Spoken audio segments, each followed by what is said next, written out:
Hello everyone. In today's lecture, we will see wide lens, that is Ethernet. So mainly we will discuss about Ethernet protocol, standard Ethernet, fast Ethernet, gigabit Ethernet, and 10 gigabit Ethernet. So the data link layer and the physical layer are the territory of local and wide area networks. This means that when we discuss these two layers, that is data link layer and physical layer, we are talking about network that are using them. So IEEE started one project, that is 802. So in 1985, the Computer Society of IEEE Standard started a project called Project 802 to set standards to enable intercommunication among equipments from a variety of manufacturers. So Project 802 does not seek to replace any part of the OSI model or TCP/IP protocol suite. Instead, it is a way of specifying functions of the physical layer and data link layer of major LAN protocols. The relationship of the 802 standard to the TCP/IP protocol suite will see in this figure. So mainly, if I say OSI or TCP/IP suite, so mainly data link layer and physical layers are there, the last two layers, and after physical layer, transmission media is there. So that transmission media will remain as it is in IEEE standard also, but data link layer will break into two parts, that is logical link control and media access control. So media access control can be Ethernet, token ring, or token bus. So the same thing happen with physical layer also, that physical layer can be Ethernet physical layer, token ring physical layer, or token bus physical layer.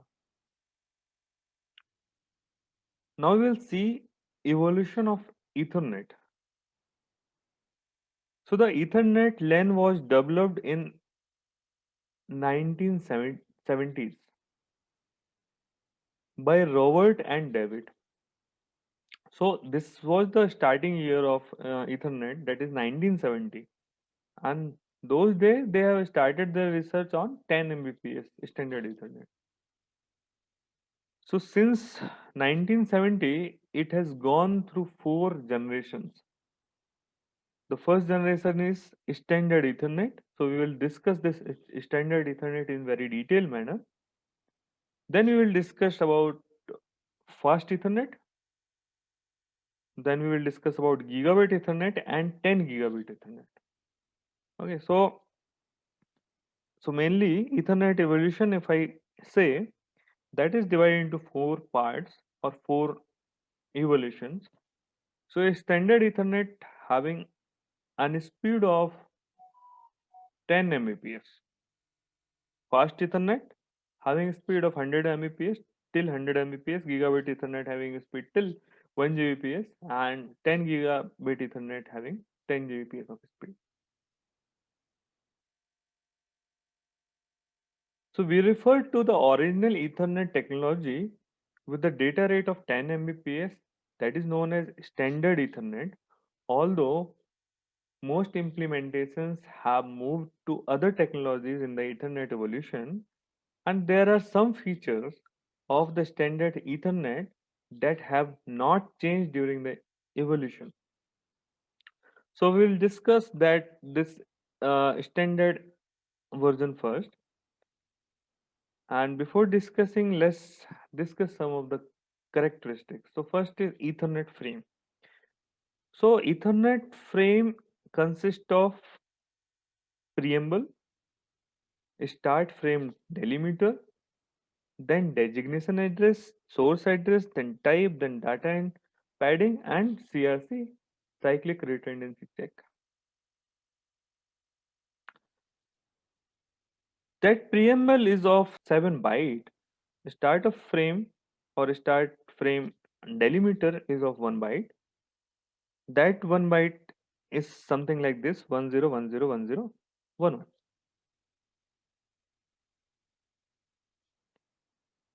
Destination address is of 6 bytes. Okay, so we will see this destination or source address. Both are of 6 byte. Then type is of 2 byte. Then data and padding will be there, and then CRC will be there of 4 bytes. So this data and padding will be minimum of 46 bytes and maximum of 1500 bytes. So if you total 7 plus 1 plus 6 plus 6 plus 2 plus 46 plus 4, then you can say that maximum will be 64 plus 8. Or if I remove this preamble and start frame delimiter, then from designation address to CRC, I can say the frame length will be minimum of can be minimum of 64 bytes or a maximum of 1518 bytes. So for an example, this is one address. So this address is of 6 bytes. So this can be a destination address or source address. So you can see here that 47, we can write this 47 as of 8 bit, and these are all hexadecimal representation. And if we are writing any of these that like E or F or any of the number with its binary equivalent, it will be written in 4 bit form. So 4 will be written in 4-bit form, 7 will be written in 4-bit form, and in total 47 will be of 8 bit. So this is 8 bit means 1 byte. This is 1 byte, this is 2 byte, 3 byte, 4 byte, 5 byte, and 6 byte. So total address length is of 6 byte. And this is nothing but a MAC address. So this is the address format, and these MAC addresses we have already known and already studied this how we can separate by semicolon, why it is 6 byte, 48 bit. Okay, so the address, this address, if we want to send, so this address will be sent from left to right, byte by byte. Okay, but for each byte, it is sent from right to left, and that is bit by byte. For an example, this 47 we can write 4 as this 0100, 7 we can write 0111. Okay, similarly 2 we can write 0010, 0 we can write all 4 zeros. These all numbers we can convert in binary form. While transmission, this 47 will be transmitted first, but bit by bit it will be transmitted from right to left. Means this one will go first, this one will go second, this one will go third, this 0 will go then this 0, then this 0, then this one, then this 0. Similarly, when I transmit 20 in binary, so I need to transmit from here, and this will be my last bit. Similarly, for 1B, I will start my transmission from here till here. So whenever you are considering byte, so byte you need to transfer first this byte, then this byte, then this byte, then this byte, then this byte, then this byte. Means byte you are considering left to right.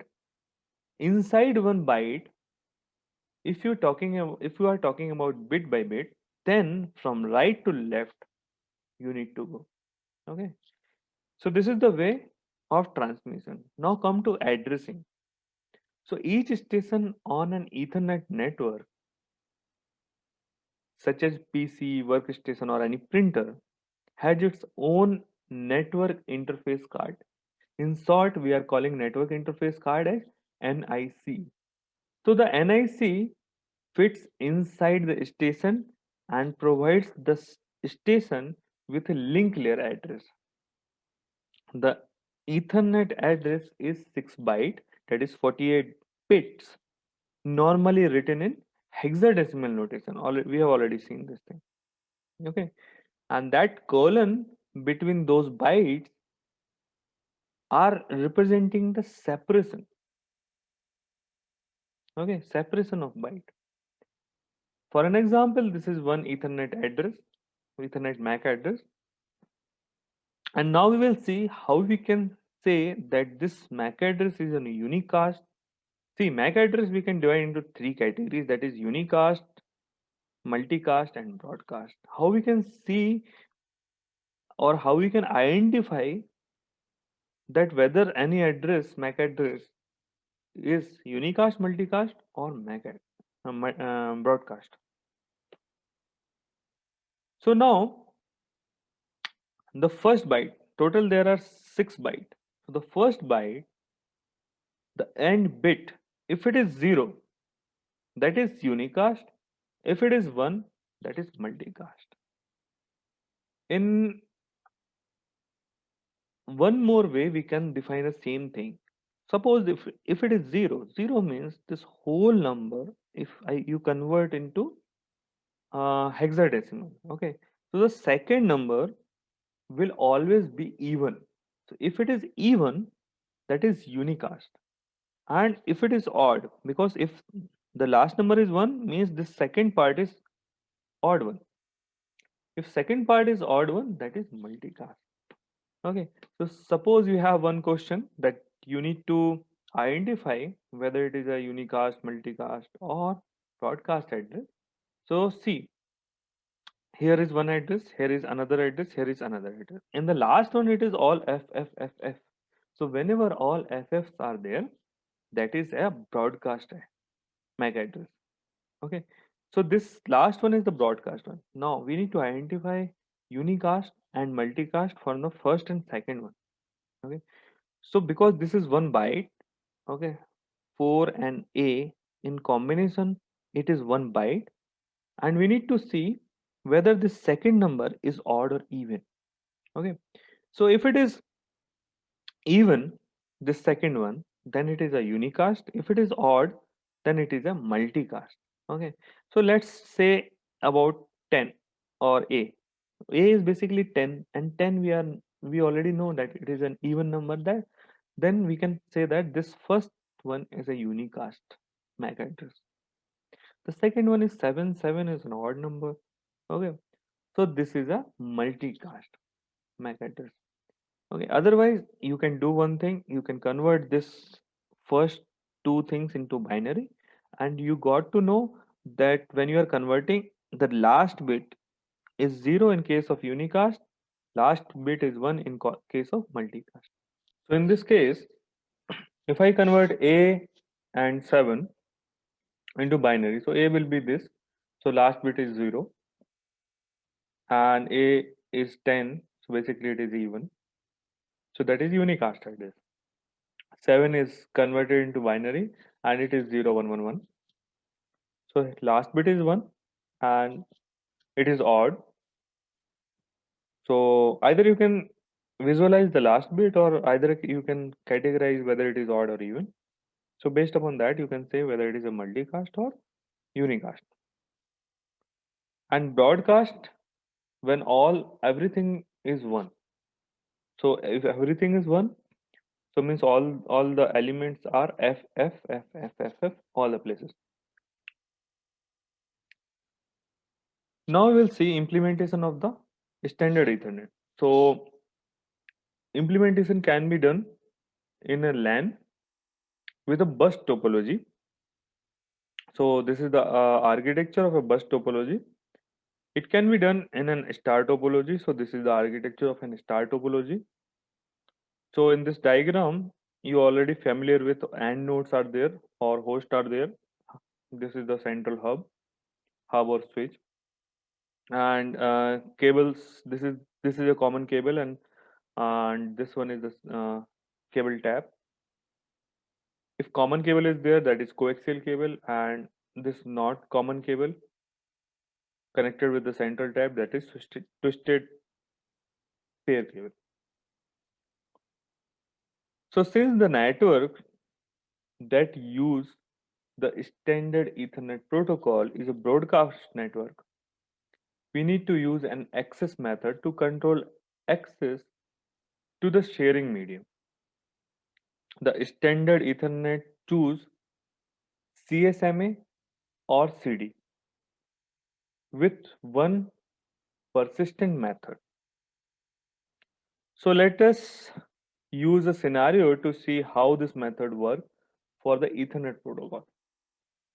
So efficiency, if I talk, then efficiency of the Ethernet is defined as the ratio of the time used by a station to send data to the time the medium is occupied by this station. The practical efficiency of a standard Ethernet has been measured by this formula, that is 1 upon 1 plus 6.4 into alpha, and that alpha is basically the ratio of propagation delay and transmission delay. So let's take one example, that in an standard Ethernet with the transmission rate of 10 Mbps, so 10 Mbps is the transmission rate. We assume that the length of the medium is 2500 meter and the size of the frame is 512 bits, and the propagation speed of the signal in that cable is 2 into 10 to the power 8 meter per second. Okay, so there will be two type of delay, that is one is transmission delay and other one is propagation delay. So propagation delay will depend upon the length of the medium and the propagation speed. So the length of the medium is already given, that is 2500. Propagation speed is already given, that is 2 into 10 to the power 8 meter per second. If we divide both, propagation delay will be around 12.5 microsecond. Okay, transmission delay will depend upon the transmission rate and the number of or size of frame that is transmitted. So the size of frame is 512 bit and the transmission rate is 10 Mbps. So it is 10 Mbps divide, when we divide both it will come around 51.2 microsecond. And alpha is the ratio of propagation delay and transmission delay. So propagation delay divided by transmission delay, that will come around 0.24. And if we calculate efficiency using this formula, 1 upon 1 plus 6.4 into alpha, that is, this 6.4 is the practical coefficient. So practical efficiency is calculated by this formula. So it will come around 39%. So basically, this alpha equal to 0.24 means only 0.24 of a frame occupies the whole medium in this case. And the efficiency of 39%, which is considered moderate efficiency, it means that only 61% of the time the medium is occupied but not used by station. Now we will see implementations of an standard Ethernet.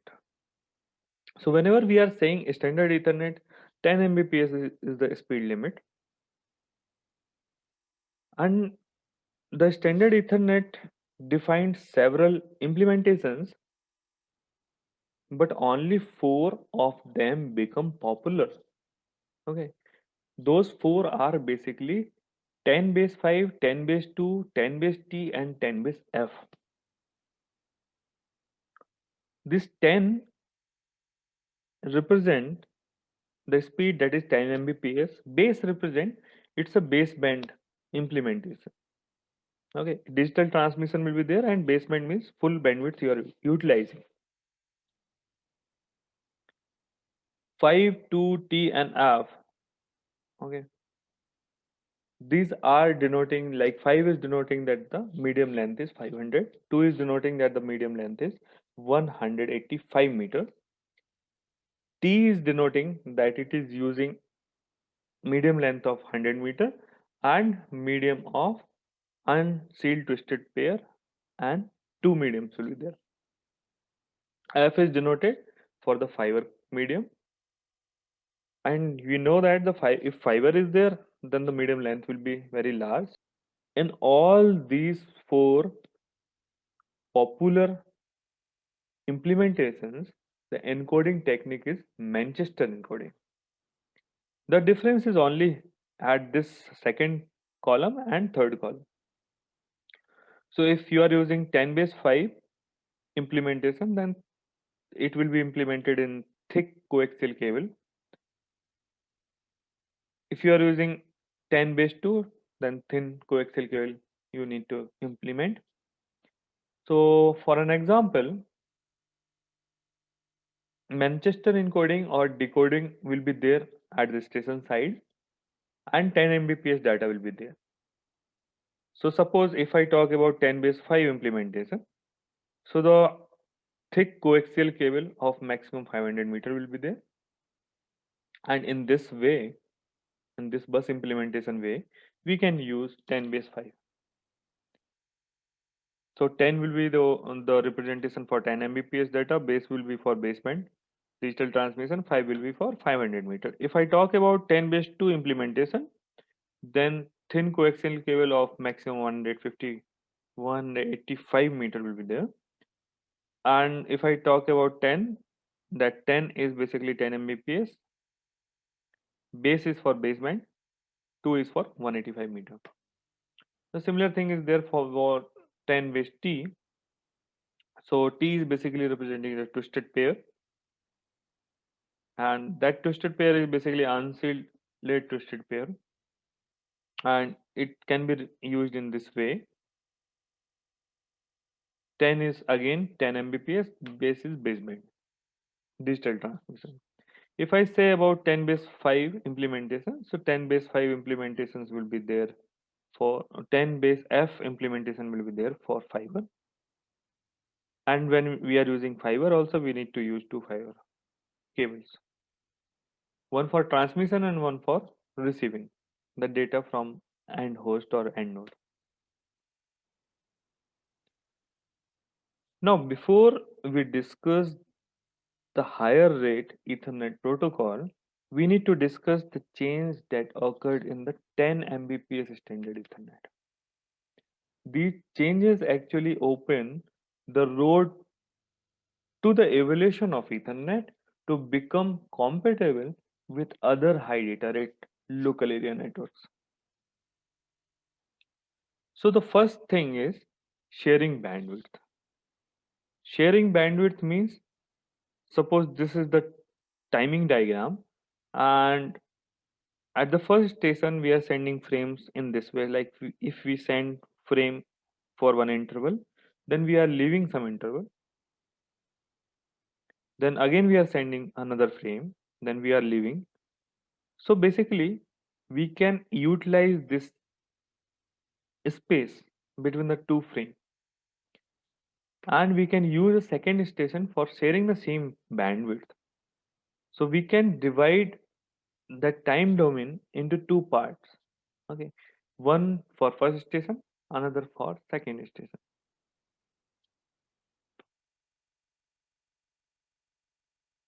We can use bridging also in our network. This is the network without bridging, and this is the network with bridge. If I break my network into two parts, we can distinguish collision domain also. Like in, if I am using my network in this way without bridging, the domain will be same for all the computers or all the end nodes. If I use bridge and divide those nodes or host into multiple number of domains, then collision collision of domains will be less. We can use switching Ethernet. So we can use switch to connect various domains. We can use full duplex switch Ethernet. Full duplex means transmission and receiving of data can happen at the same time. So these are the things we can use during the evolution.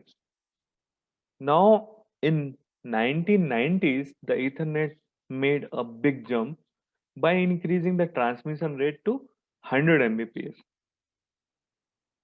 and the new generation was called as fast Ethernet. The designers of the fast Ethernet needed to make it compatible with the standard Ethernet. The MAC sublayer was left unchanged, but the feature of standard Ethernet that depend upon the transmission rate has to be changed. So we remember that the proper operation of the CSMA CD depend upon three things. Those those are basically transmission rate, the minimum size of the frame, and the maximum network length. And if we want to keep the minimum size of the frame, the maximum length of the network should be changed. So in other words, if the minimum frame size is still 512 bit and it is transmitted 10 times faster, the collision need to be detected 10 times sooner, which means the maximum length of the network should be 10 times shorter.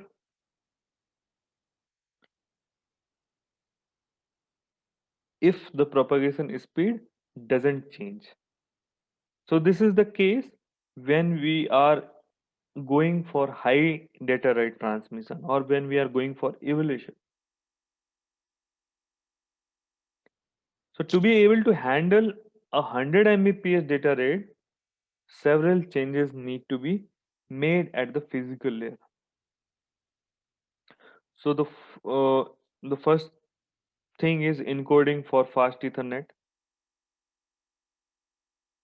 So instead of Manchester in 100 Mbps rate or in 100 Mbps, basically we have divided into three categories. Three popular categories are there. So one is 100 base TX, second is 100 base FX, third one is 100 base T4. That 100 means 100 Mbps, base means baseband, and in TX we are basically using encoding technique that is MLT3 and 4B 5B encoder.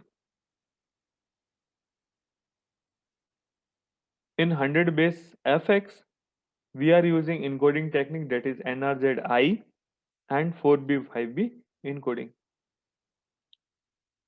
In 100 base T4 we are using 8B60 encoder.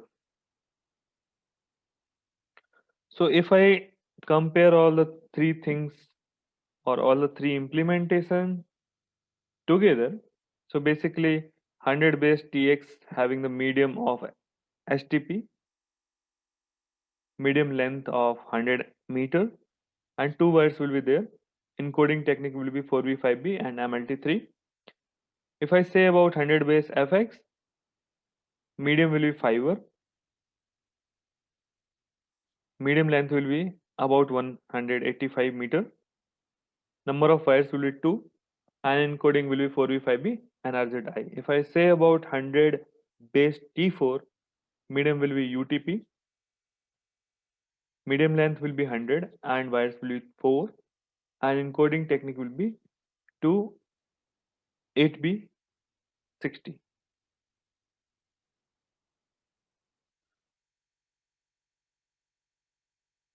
Now come to the third evolution of Ethernet, a third variety, that is gigabit Ethernet. So the need for an even higher data rate resulted in a design of gigabit Ethernet protocol, and gigabit Ethernet protocol will sustain up to 1000 Mbps or 1 Gbps. So the IEEE committee call it as a standard 802.3Z. The goal of gigabit Ethernet were to upgrade the data rate to 1 Gbps but keep the address length, the frame format, and the maximum and minimum frame length to the same. The main consideration in the evolution of Ethernet was to keep the MAC sublayer untouched. However, to achieve a data rate of 1 Gbps, this was no longer possible. Gigabit Ethernet has two distinct approach for medium access control. One is half duplex and full duplex. Another one is full duplex. Almost all implementations of gigabit Ethernet follows the full duplex approach. So we mostly ignore the half duplex mode. The physical layer in gigabit Ethernet is more complicated than a standard or fast Ethernet. Encoding technique implementations, one is 1000 base SX. We are also calling it as 1000 base LX or 1000 base CX. So already know 1000 is basically 1000 Mbps, base is baseband, and in SX or LX or CX, basically NRZ encoding technique will change. So these are used for whether it is SX or LX or CX, these are used for fiber cables or shielded twisted pair cable. Encoding technique will be NRZ and 8B, 10B block coding. Another implementation is 1000 base T. So in 1000 base T, two 4D PAM5 encoder are there and four unshielded twisted pair cables over there. So if you compare all four implementations like 1000 base SX, 1000 base LX, 1000 base CX, 1000 base T4. So basically in all four the medium will change. The medium in the SX is fiber SW, medium in LX is fiber LW, medium in CX is STP, medium in T4 is UTP. The medium length will be like 500 meter in SX and 5000 meter in LX. So the medium length will be highest in LX. And whenever you are implementing with the help of fiber, you need two wires. Okay. In this STP also you need two wires. In UTP you need four wires. And these are the encoding techniques in all these four implementations. So basically first three, they are using 8B 10T, 8B 10B plus NRZ. The last one, it is using 4D PAM5. In recent years, there has been another look into the Ethernet for the use in metropolitan areas. The idea is to extend the technology, the data rate, and the coverage distance so that Ethernet can be used as local area network and metropolitan area network. So the IEEE committee created 10 gigabit Ethernet and called it as a standard IEEE 802.3AE. So 10 gigabit Ethernet operate only in full duplex mode, which means there is no need for contention. CSMA or CD is not used in 10 gigabit Ethernet, and most popularly four implementations are there, that is 10G base SR, 10G base LR, 10G base EW, 10G base X4. And if I compare all those things, so basically now I'm talking about 10 gigabit Ethernet. So basically medium will be fiber optic cable. So in SR we are using fiber at 850 nanometer. In LR we are using at 1310 nanometer, and EW we are using at that fiber in 1350 nanometer, and X4 we are using that fiber at 1310 nanometer. And here you can see the max drastic change in the length of the cable. In SR it is 300 meter, but in LR and EW it is 10 kilometer and 40 kilometer. Okay, and in X4 we can use from 300 meter to 10 kilometer. Whenever we are using fiber as a medium, two numbers of wire we need. In 10G base SR, we need encoding technique that is 64B, 66B. Now you can imagine this one, 64B, 66B, how big it is. The same will be used for LR also. In EW, SONET implementation, encoding implementation will be there. In X4, 8B, 10B implementation.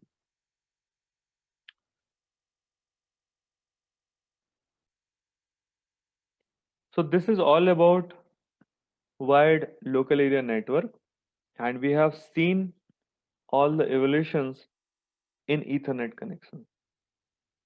Thank you.